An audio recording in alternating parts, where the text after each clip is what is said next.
En este vídeo vamos a seguir desarrollando conceptos relacionados con la teoría de la probabilidad. Más concretamente, vamos a ver en este segundo vídeo el concepto de variable aleatoria y el concepto asociado de distribución de probabilidad de una variable aleatoria.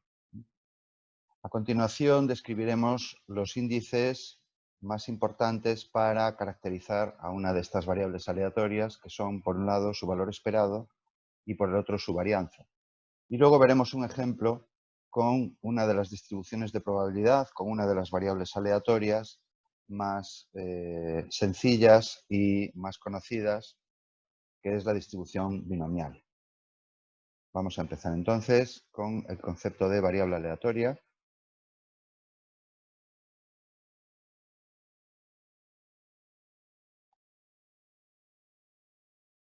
Cuando hablamos del muestreo, habíamos comentado lo importante que es que este se lleve a cabo de forma probabilística. ¿Por qué? Porque al seleccionar a los sujetos de manera aleatoria, estamos garantizando en gran medida la representatividad de esa muestra, puesto que todos los elementos de la población han tenido la misma probabilidad de formar parte de esa muestra. Si hubiéramos obtenido una muestra, imaginaos, pequeña, y representásemos los resultados obtenidos por los sujetos de esa muestra en algunas variables, nos encontraríamos con que esas variables pueden adoptar distintos valores y esos valores tienen frecuencias relativas diferentes, es decir, no son igual de probables unos valores que otros. Y además, estas probabilidades van variando gradualmente a medida que vamos subiendo o bajando en la escala correspondiente a la variable. Imaginaos, por ejemplo, que lo que tenemos es la variable estatura y hemos recogido una muestra aleatoria más o menos grande de sujetos y queremos representar los valores de esos sujetos en función de la cantidad de personas de la muestra que nos han proporcionado esos distintos valores de estatura. Tendríamos desde valores muy pequeños, situados a la izquierda, hasta valores muy grandes, situados a la derecha. Y como vemos, no todos los valores tienen la misma probabilidad de aparecer. Estos valores extremos, correspondientes a sujetos muy altos o muy bajos, tienen una probabilidad baja de aparecer y veríamos que los valores intermedios de estatura son mucho más probables.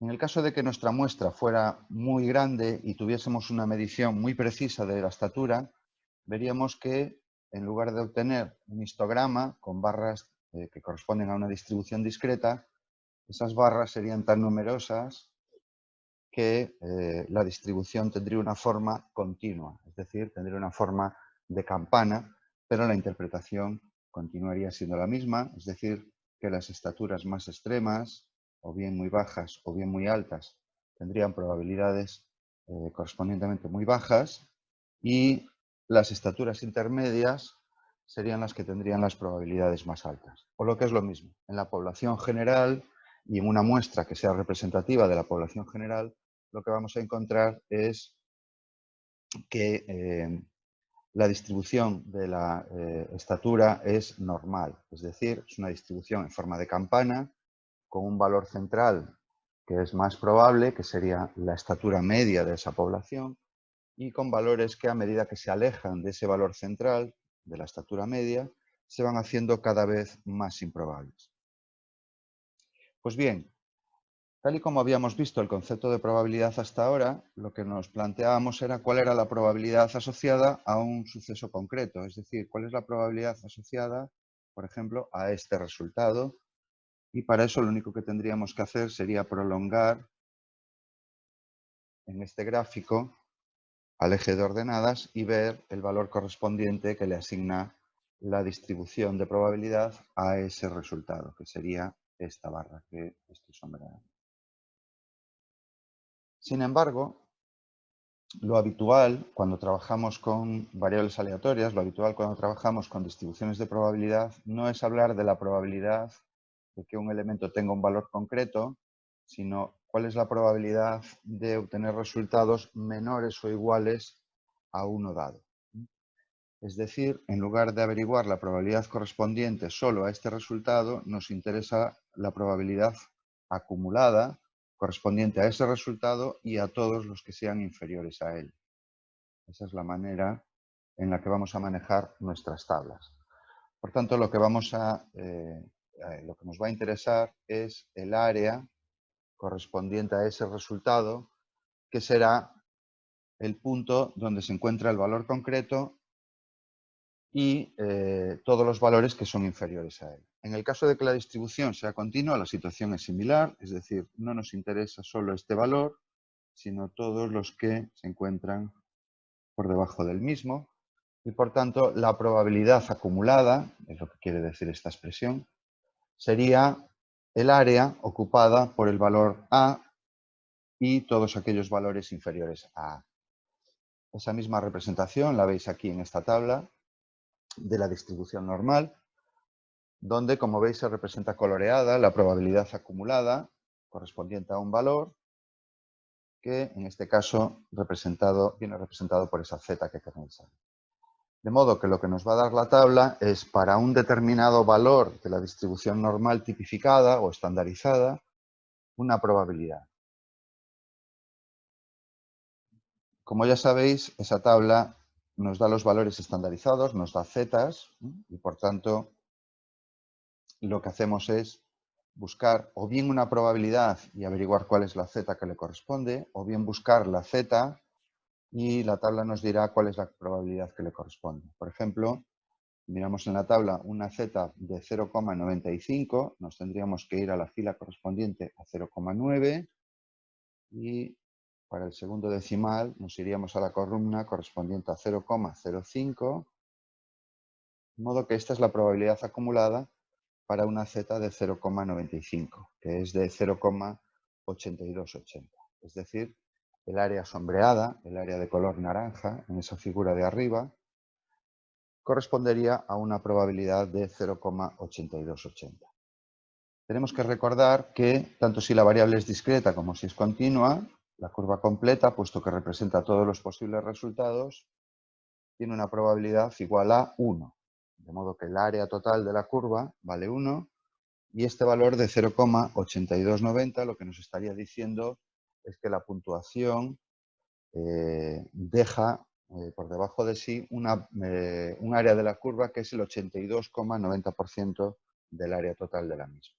Es decir, deja fuera de la curva un área que sería aproximadamente de 0,17. ¿Vale? Las tablas que vamos a utilizar a lo largo de esta parte de la materia, como esta tabla de la curva normal, tienen esta propiedad. Todas ellas son tablas de distribuciones acumuladas. Por tanto, veremos luego cómo se usa cada una de ellas y cómo se buscan los valores que necesitamos en cada una de esas tablas. De estas distribuciones de probabilidad que tenemos en las tablas, algunas son características de variables que existen en el mundo real. Es decir, hay variables del mundo real que tienen distribución que tiene una distribución de probabilidad que se corresponde con alguna de las distribuciones que tenemos en las tablas. Las distribuciones que se ajustan a muchas variables del mundo real son, de las que tenemos, la distribución binomial y la distribución normal. Por tanto, vamos a detenernos un poquito más en estas dos distribuciones y vamos a ver de manera mucho más breve las otras distribuciones de probabilidad que no corresponden a variables del mundo real, sino que son herramientas útiles en la inferencia estadística. Entre estas distribuciones, pues te podremos citar la prueba T-de-Student o de la distribución chi cuadrado o de la distribución f de Snedeker. Vamos a pasar entonces a ver las características principales que definen a una distribución de probabilidad.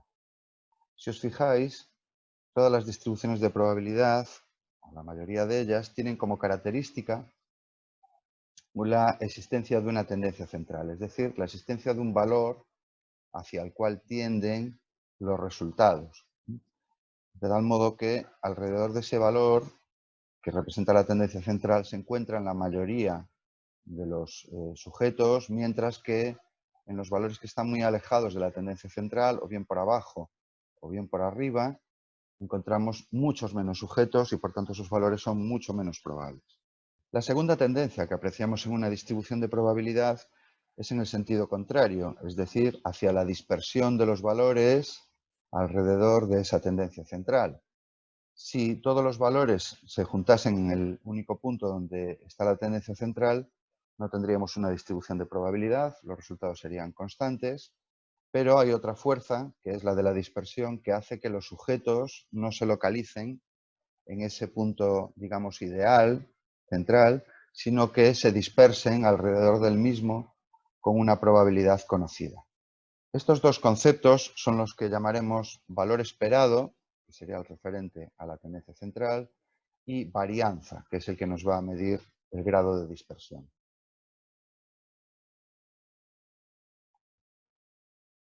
Veamos entonces ahora esos dos conceptos para el caso de una variable aleatoria discreta, que es el caso más sencillo que podemos plantear. Veamos primero el caso del valor esperado.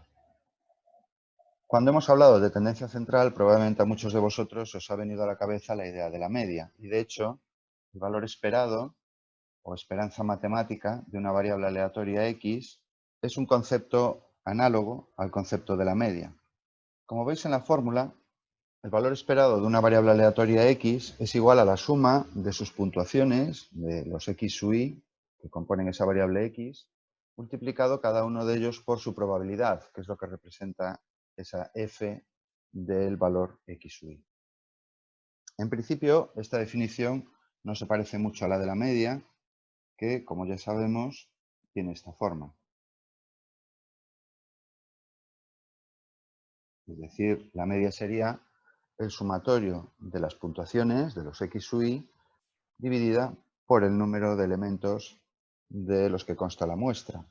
Sin embargo, podemos modificar un poco esta fórmula de tal modo que nos quede así, es decir, la media sería igual al sumatorio de los x sub i por 1 partido por n. Es decir, la media sería la suma de las puntuaciones que tiene nuestra muestra por 1 partido por n, sería siempre 1 partido por el total de datos.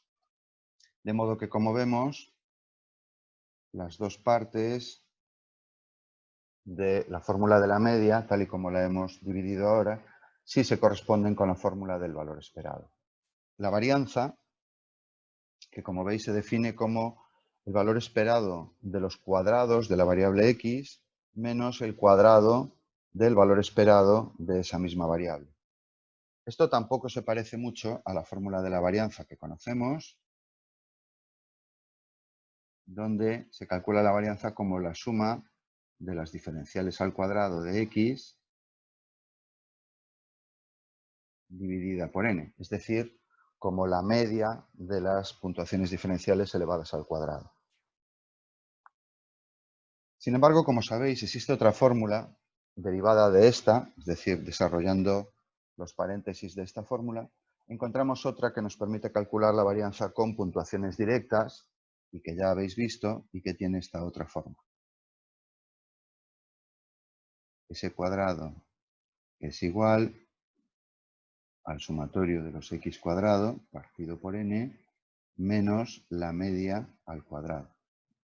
Existe una equivalencia total entre ambas fórmulas, de modo que la varianza se puede calcular con cualquiera de las dos, pero la fórmula de cálculo nos resulta más fácil de manejar porque utiliza puntuaciones directas. Es decir, nos bastaría con calcular los cuadrados de las puntuaciones, averiguar la media de esos cuadrados y restarle la media de las puntuaciones elevada al cuadrado.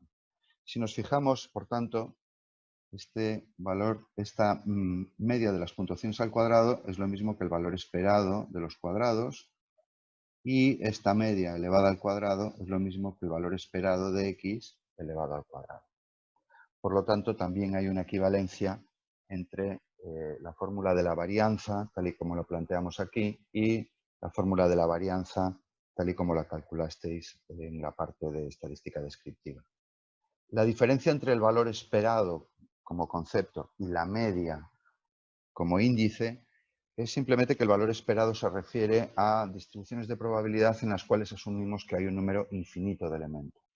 Mientras que la media pues sería la aplicación con muestras concretas de tamaño n del cálculo del valor esperado. y lo mismo ocurre en el caso de la varianza, ¿vale? A la derecha, como veis, tenéis una serie de propiedades que cumplen tanto el valor esperado como la varianza.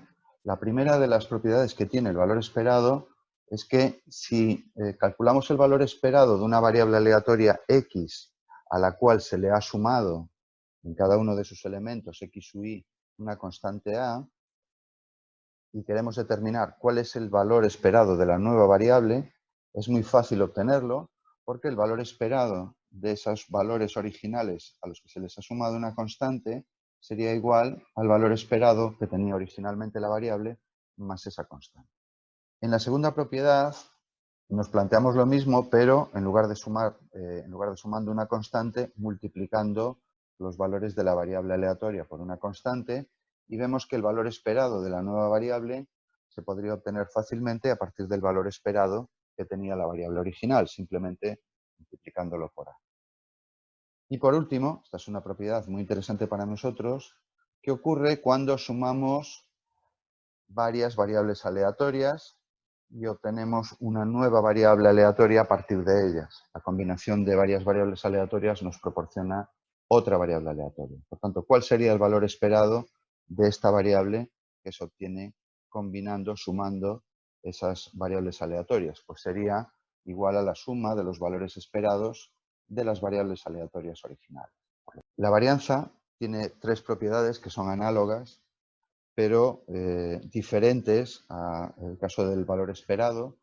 Por ejemplo, si os fijáis, veis que en el caso de que sumemos una constante a los valores de la variable aleatoria, la nueva varianza no cambia, sigue siendo la misma. Esto es porque al sumar una constante a los valores de la variable original, lo único que hacemos es mover, digamos, la distribución de esa variable hacia la derecha si el valor A es positivo o hacia la izquierda si el valor A es negativo, pero la forma de la distribución no va a cambiar y por tanto la varianza va a continuar siendo la misma. De modo que sumar una constante a una variable aleatoria no tiene ningún efecto sobre su varianza. Por el contrario, si en lugar de sumar multiplicamos por una por una constante los elementos originales de esa variable aleatoria, la nueva varianza se obtiene multiplicando la varianza original por el cuadrado de esa constante.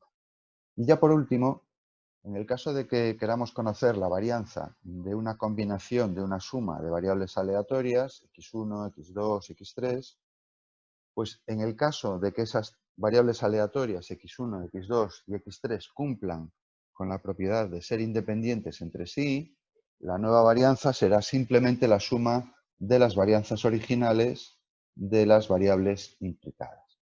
Bien, pasamos entonces, una vez vistos estos conceptos, a hablar ya de distribuciones de probabilidad. La primera distribución de probabilidad a la que vamos a mencionar aquí es la distribución binomial.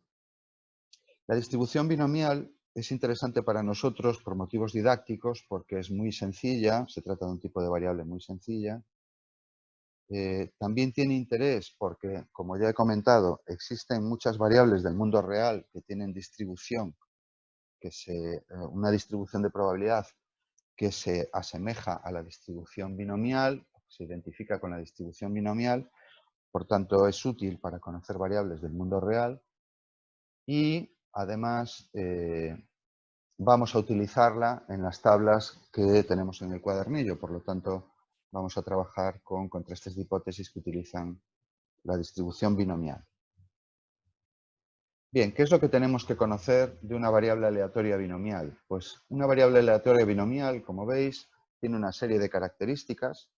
La primera es que solo admite dos posibles resultados, que podemos considerar como éxito o fracaso.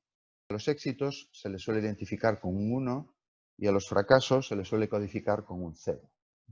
De tal modo que podemos emplear esta variable dicotómica con multitud de variables del mundo real. Por ejemplo, el sexo es una variable dicotómica que se podría ajustar a una distribución binomial, que de hecho se ajusta a una distribución binomial, donde hay dos posibles resultados, ser hombre o ser mujer. Consideraríamos como éxito, lógicamente, aquel resultado que nos interesa, no porque sea un éxito, sino simplemente porque es el resultado que nos interesa de los dos posibles. Una cuestión que hay que tener en cuenta sobre las variables binomiales, en cuanto a que solo tienen dos posibles resultados, es que, dado que son tan sencillas, es posible utilizar variables que no son originalmente binomiales, pero que se pueden convertir a binomiales, ¿vale? Por ejemplo, pensemos en una variable que sea cuantitativa, como la nota académica.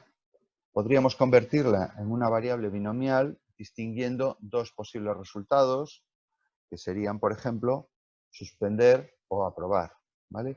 Y considerar a uno de ellos como éxito, por ejemplo, a aprobar. De modo que si tenemos una muestra de sujetos y tenemos sus notas, podemos obtener una variable binomial asignándole un 1 a aquellos sujetos que han aprobado y un 0 a aquellos sujetos que han suspendido, es decir, que han sacado una nota inferior a 5. Por lo tanto, otra ventaja que tiene la variable aleatoria binomial es que no solo se aplica a variables dicotómicas por su propia naturaleza, como el sexo, sino que se puede utilizar con variables que no eran dicotómicas originalmente, pero que podemos dicotomizar, tomando un resultado como éxito y el resto de resultados como fracaso. Por lo tanto, tiene una aplicación muy amplia, aunque se trate de variables que no eran originalmente binomiales.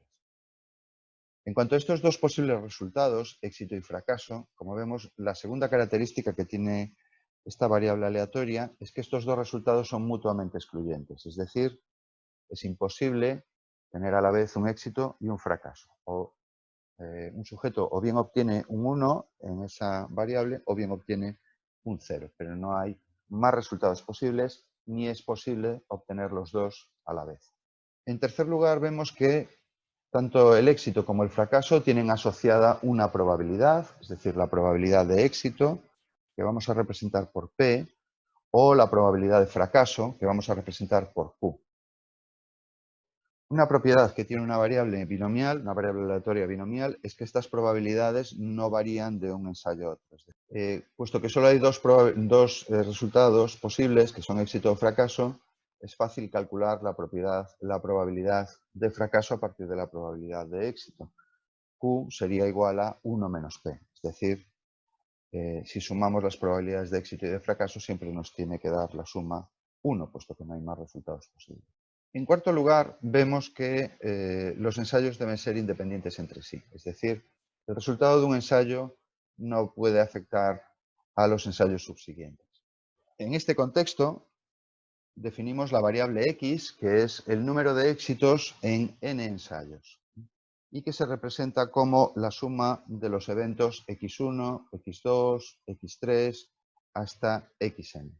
Es decir, que si realizamos una serie de ensayos y obtenemos éxitos y fracasos, por ejemplo, imaginemos que en el elemento X1 obtenemos un éxito, en el elemento X2 obtenemos un fracaso, en el elemento X3 volvemos a obtener un éxito, luego un fracaso, luego un fracaso, luego un éxito. Y pongamos que tenemos 1, 2, 3, 4, 5, 6, pongamos que hacemos 7 ensayos, volvemos a tener un éxito. N, en este caso valdría 7, porque hemos realizado 7 ensayos con esa variable aleatoria binomial, y la variable aleatoria X sería simplemente la suma de los resultados obtenidos, que en este caso sería 1 más 0 más 1 más 0 más 0 más 1 más 1. Es decir, la variable X valdría 4. Es decir, hemos tenido 4 éxitos en 7 ensayos. Por lo tanto, esa es la definición de la variable aleatoria binomial con la que vamos a trabajar, la variable X. Bien, una vez que hemos definido la variable X y hemos visto cómo se calcula, vamos a ver cuál es el valor esperado y la varianza de una variable aleatoria binomial con estas características que acabamos de comentar.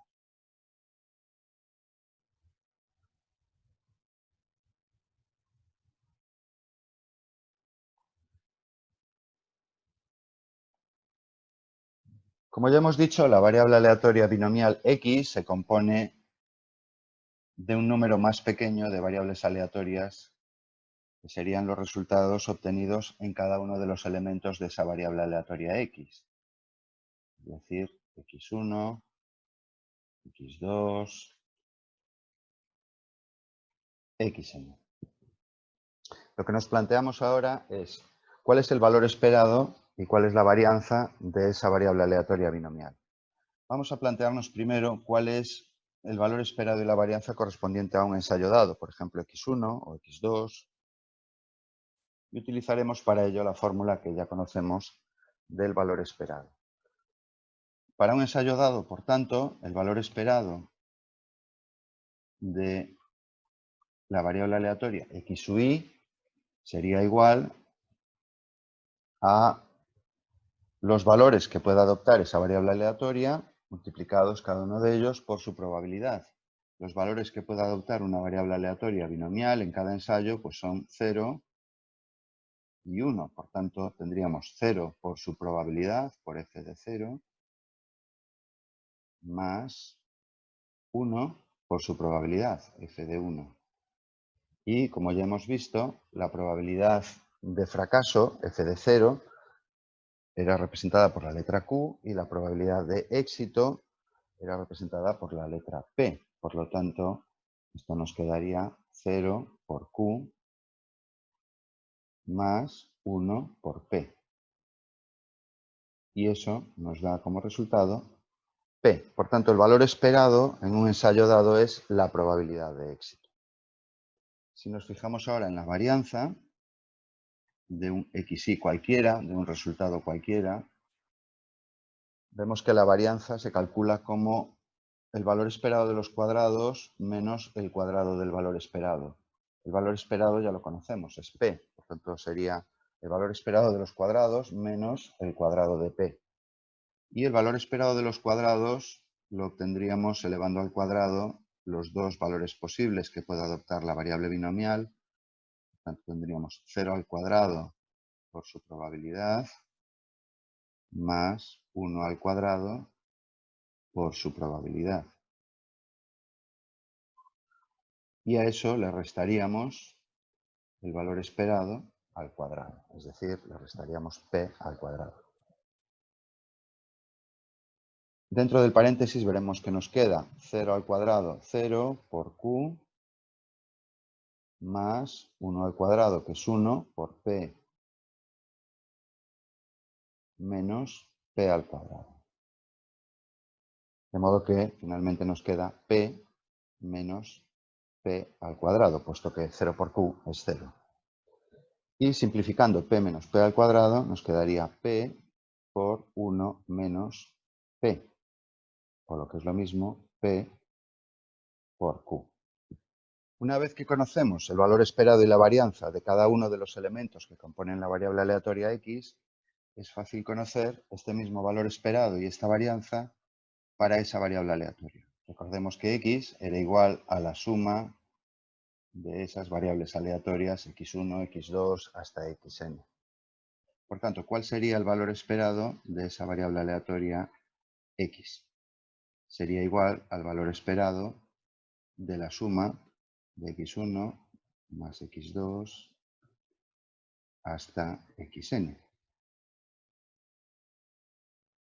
Y como vimos, el valor esperado, acabamos de ver que tenía la propiedad de que el valor esperado de una suma de variables aleatorias es igual a la suma de los valores esperados de esas variables aleatorias. Por tanto, esto sería igual al valor esperado de x1 más el valor esperado de x2 hasta el valor esperado de xn. Y en todos los casos, tanto en el caso de x1 como el de x2 como el de xn, el valor esperado es siempre p. Por tanto, esto sería p más p más p. ¿Cuántas veces? N veces. De modo que esto es igual a n veces p. De modo que n por p es el valor esperado para la variable aleatoria x. Del mismo modo, habíamos visto que la varianza tenía la propiedad de que si las variables aleatorias que sumábamos eran entre sí independientes, la varianza de la suma de esas variables aleatorias era igual a la suma de las varianzas de esas mismas variables aleatorias. Como hemos visto, la independencia es una de las propiedades de una variable aleatoria binomial, por tanto, podemos asumir que x1, x2 y xn son independientes entre sí y, por tanto, que la varianza de su suma es igual a la suma de sus varianzas. Varianza de x1 más varianza de x2 hasta la varianza de xn, es decir, P por Q, P por Q más P por Q más P por Q, igual que en el caso anterior, n veces. O lo que es lo mismo, la varianza de la variable aleatoria x sería igual a n veces P por Q. De modo que esta sería la varianza de la variable aleatoria x, n por P por Q, y n por P sería su valor esperado. Bueno, pues veamos ahora, entonces,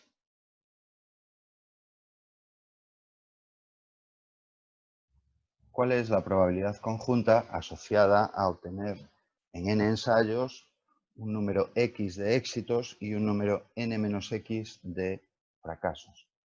La fórmula que vemos nos dice precisamente cómo calcular esto. Como veis, esta fórmula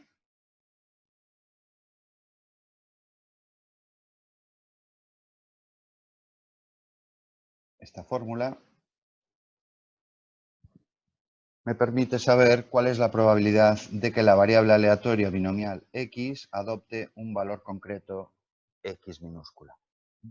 Y como veis, esta fórmula tiene varias partes. Vamos a fijarnos primero en estos dos elementos de la fórmula, que son p elevado a x por q elevado a n menos x.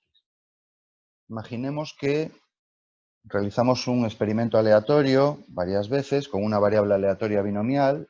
Imaginemos que es un número pequeño de veces, por ejemplo 5, y que obtenemos los siguientes resultados: 1, 0, 0, 1, 1. Es decir, que x sería igual a 3, puesto que si sumamos esos 5 valores, eso es lo que obtenemos como resultado, y n vale 5. Es decir, hemos realizado 5 ensayos. Por lo tanto, lo que nos preguntaríamos en este caso es cuál es la probabilidad de que la variable x, como en este caso, nos dé un valor de 3 cuando hemos realizado 5 ensayos.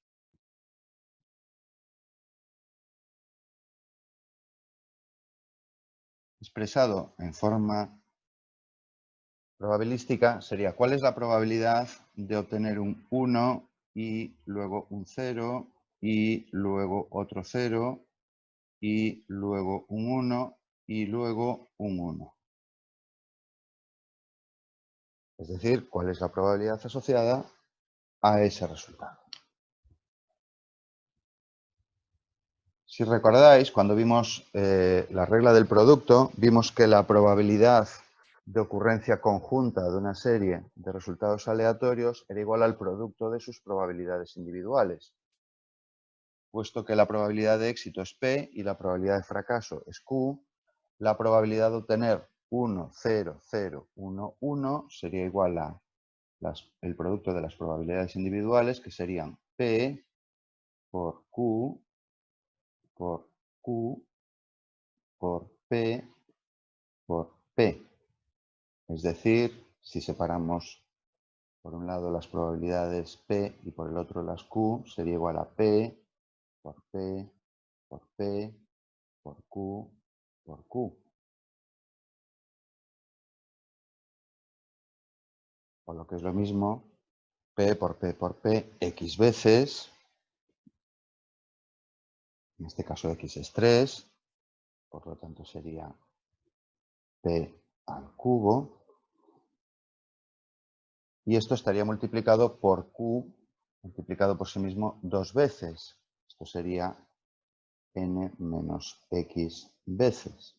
Es decir, si tenemos 5 ensayos, 5 menos 3, que es x, nos da 2. Por lo tanto, tendríamos q elevado al cuadrado.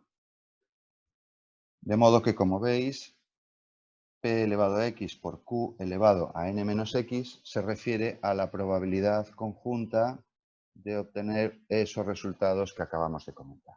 De modo que nos queda por explicar esta parte de la fórmula. ¿Qué significa n sobre x? N sobre x es un número combinatorio que nos permite saber de cuántas formas distintas se van a dar x éxitos en n ensayos. Fijaos que ese resultado que hemos comentado, 1, 0, 0, 1, 1, no es la única forma en que podemos tener 3 éxitos en 5 ensayos. Podríamos tener también 1, 1, 1, 0, 0. Y ese resultado también correspondería a un valor de x igual a 3. Es decir, 3 éxitos en 5 ensayos. De modo que n sobre x lo que nos va a decir es cuántas combinaciones distintas de unos y ceros nos darían el mismo valor de x.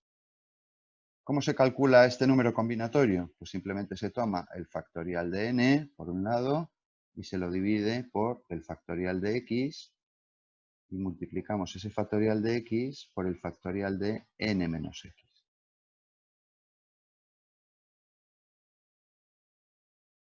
Ese valor nos dirá de cuántas formas distintas se pueden obtener x unos en una sucesión de n resultados.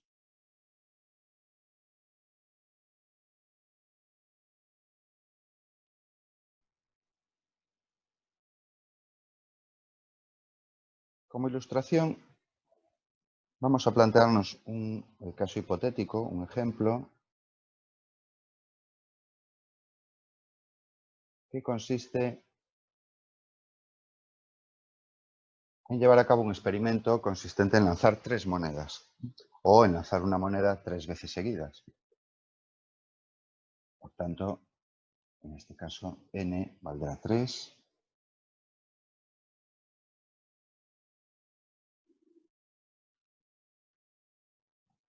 Y, como veis, consideramos como éxito obtener cara. Por lo tanto, la probabilidad de éxito, es decir, la probabilidad de sacar cara, será 0,5, mientras que la probabilidad de ese fracaso se asimila a sacar cruz y su probabilidad, como vemos, pues también es 0,5, de modo que P es igual a Q en este caso. Y ahora vamos a plantearnos cuáles son los posibles resultados, es decir, qué valores puede adoptar la variable X en este experimento de lanzar 3 monedas. Es decir, vamos a plantearnos cuál es la probabilidad de tener 0 éxitos, que sería el resultado más bajo posible, es decir, que al lanzar las 3 monedas ninguna sea cara. Otro posible resultado es tener un éxito. Otro sería obtener 2 éxitos. Y otro sería obtener 3 éxitos. Puesto que solo hemos hecho 3 lanzamientos, no podemos tener más de 3 éxitos, de modo que el valor más bajo posible para X sería 0 y el valor más alto posible sería 3. Si aplicamos la fórmula anterior para calcular estas probabilidades, en el primer caso tendríamos que el número combinatorio sería 3 sobre 0 por P, que es 0,5, elevado a X, X es 0, por Q, que también es 0,5, elevado a n menos x, es decir, a 3 menos 0, que sería 3. Si desarrollamos el número combinatorio, tenemos en el numerador factorial de 3, en el denominador tendríamos factorial de 0 por factorial de 3 menos 0, que es 3, por 0,5 elevado a 0, que sería 1, y por 0,5 al cubo, que sería 0,150. 25. Bien, en cuanto al número combinatorio, lo primero que tenemos que tener en cuenta es que el factorial de 0 vale 1. Por lo tanto, nos quedaría factorial de 3 dividido por factorial de 3, es decir, 1 por 1 por 0,125, es decir, que la probabilidad de tener 0 éxitos sería 0,125.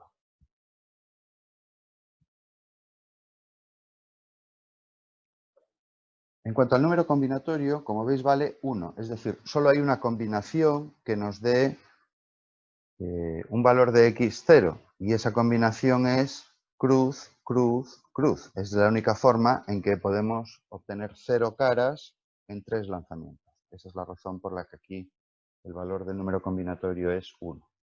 Vamos a ver el caso de x igual a 1. El número combinatorio ahora es 3 sobre 1 por 0,5 elevado a 1 por 0,5 elevado a 3 menos 1, es decir, 0,5 al cuadrado.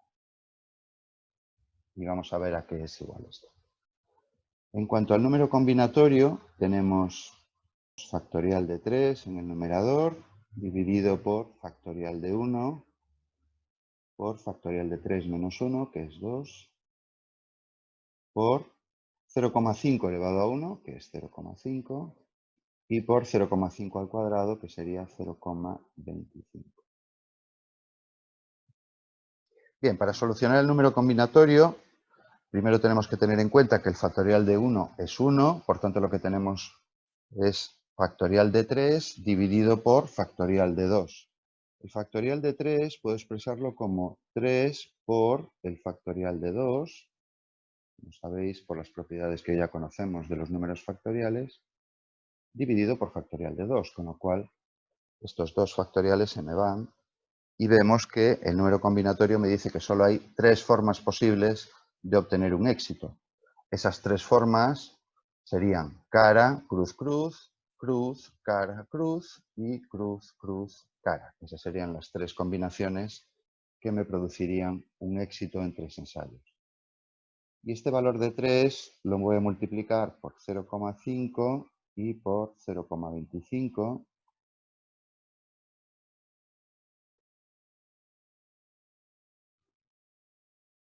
De modo que me va a dar un resultado final de 0,375.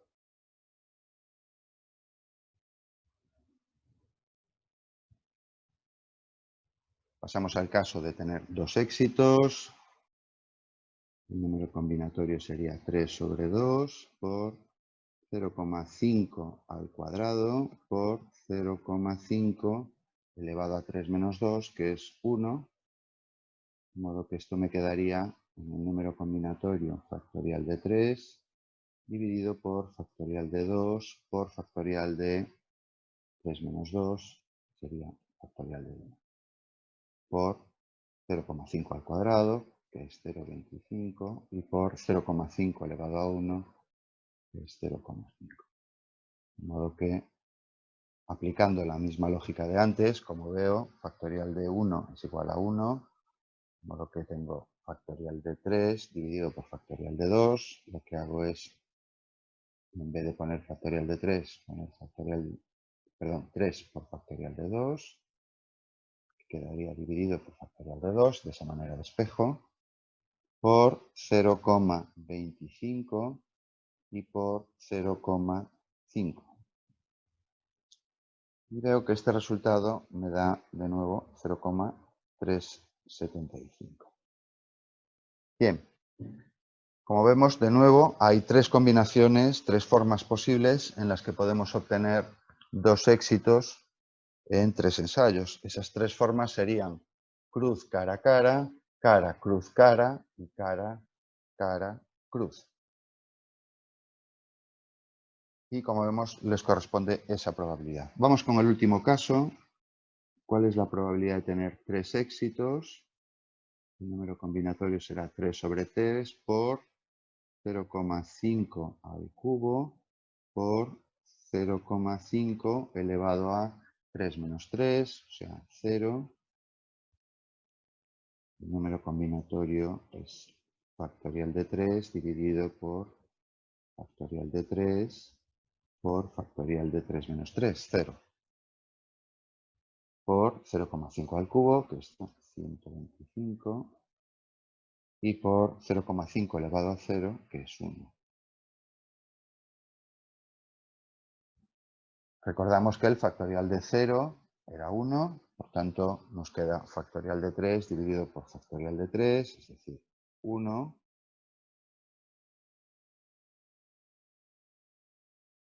por 0,125 y por 1, es decir, 0,125. De modo que ya tenemos las probabilidades. Probabilidad de tener 0 éxitos, 0,125. Probabilidad de tener un éxito, 0,375. Probabilidad de tener 2 éxitos, también 0,375. Y probabilidad de tener 3 éxitos, 0,125. Si sumamos estas 4 probabilidades, veremos que nos dan 1. Es decir, puesto que hemos tenido en cuenta todos los posibles valores de x, la suma de las probabilidades correspondientes a todo el espacio muestral de esos 3 ensayos, pues nos da un total, una probabilidad total de 1. Bien, pues una vez visto cómo se maneja la fórmula que hemos visto para la distribución de probabilidad conjunta, vamos a ver cómo la tabla nos informa de estos mismos valores sin tener que hacer los cálculos. La tabla que vamos a manejar ahora es lo que tenéis en vuestro cuadernillo de tablas como tabla A.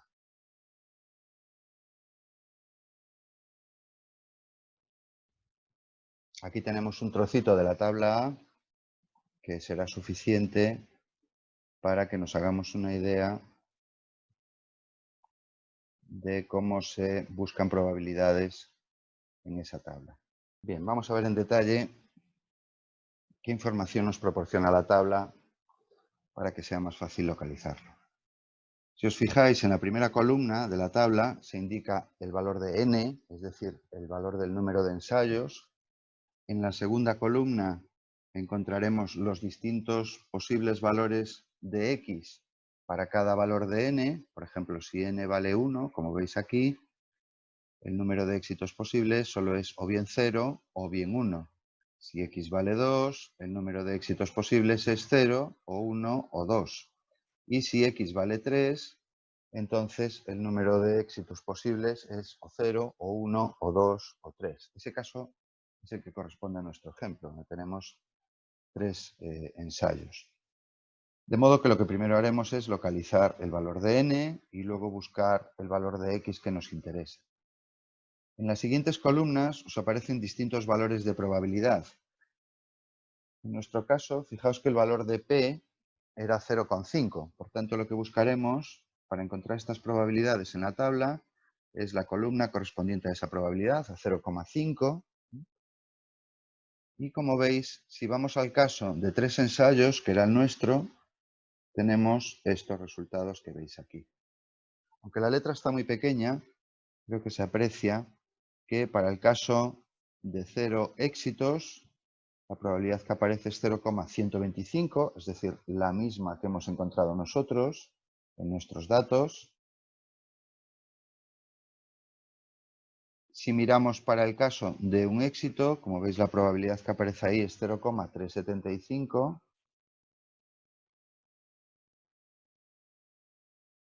Lo mismo para el caso de 2 éxitos, 0,375. Y para el caso de 3 éxitos, la probabilidad vuelve a ser de nuevo 0,125. Por tanto, en esta tabla podemos buscar esas probabilidades que nos interesaban sin necesidad de hacer los cálculos. Las probabilidades que se nos dan aquí son las probabilidades asociadas a un resultado, a 0, a 1, a 2 o a 3 éxitos. ¿Vale? En este otro lado tenéis otra tabla, que es la tabla de la distribución binomial acumulada, que os aparece en el cuadernillo como tabla B. Si os fijáis, la distribución binomial acumulada La tabla se diferencia en cuanto a que, mientras que aquí veíamos la fórmula de la probabilidad conjunta que hemos manejado en este ejemplo, en la tabla de la distribución binomial acumulada vemos que la información que nos da es que la información que proporciona la tabla es la probabilidad de que el número de éxitos sea menor o igual que un valor determinado. ¿De acuerdo? Por lo tanto, si vamos al mismo caso que antes, es decir, si buscamos para 3 ensayos y para una probabilidad de éxito de 0,50, los valores que aparecen son estos otros. Fijaos que el primero coincide, es decir, la probabilidad de tener 0 éxitos o menos, esto es lo que quiere decir que son probabilidades acumuladas, es de 0,125, igual que ocurría en el caso de la tabla A. Esto es porque estamos tratando con el valor más bajo posible de éxitos, de modo que en ese caso ambas probabilidades coinciden. Sin embargo, si miráis el caso de tener 1 o menos éxitos, como veis la probabilidad que aparece ahí es 0,5. ¿De dónde sale ese 0,5? Pues corresponde a la suma de las dos primeras probabilidades. La probabilidad de que x sea igual a 0 más la probabilidad de que x sea igual a 1. Es decir, la probabilidad de que x sea menor o igual que 1 vale 0,375 más 0,125, que nos da 0,5, que es lo que aparece ahí. Si miramos el caso de 2 o menos éxitos, lo que hace es sumar a ese 0,5 la probabilidad correspondiente a 2 éxitos, de modo que 0,5 más 0,375 pues nos dará 0,875. Y la última, por supuesto, lo que hace es sumar a 0,875 la probabilidad de tener 3 éxitos, de modo que, como vemos, la probabilidad acumulada correspondiente a tener 3 o menos de 3 éxitos vale 1. Esto ocurre así con todas las probabilidades acumuladas. Si miráis la última fila, de todos los casos, siempre vale 1. Es decir, para el número más grande posible de éxitos, la probabilidad acumulada siempre será 1. Como hemos dicho, nosotros vamos a utilizar siempre probabilidades acumuladas. Por tanto, la tabla que os interesa no es la tabla A, sino que es la tabla B. ¿De acuerdo? Esta será la tabla que vamos a manejar en ejemplos sucesivos a lo largo de esta parte del cuatrimestre. Y ya por último, vamos a ver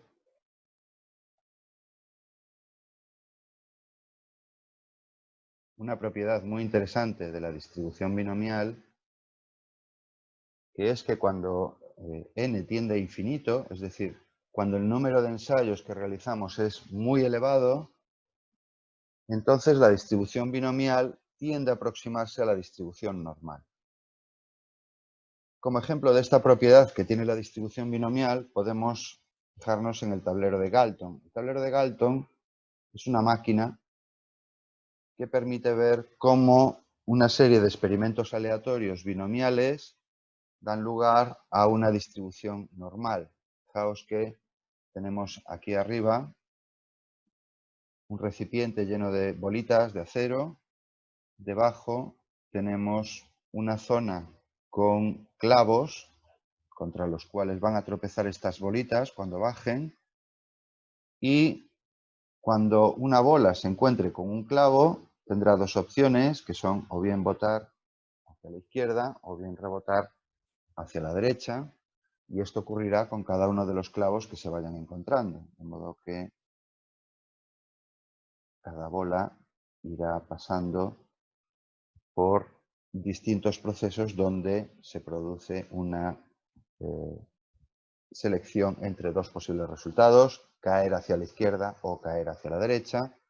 Y dependiendo de cuál sea el resultado de ese primero, se encontrará con un segundo clavo ante el cual también tiene dos posibilidades, que son rebotar hacia la izquierda o rebotar hacia la derecha. Como vemos, cuando se produce la caída de todas las bolas, estas no se amontonan de forma regular, sino que se concentran sobre todo en la zona central.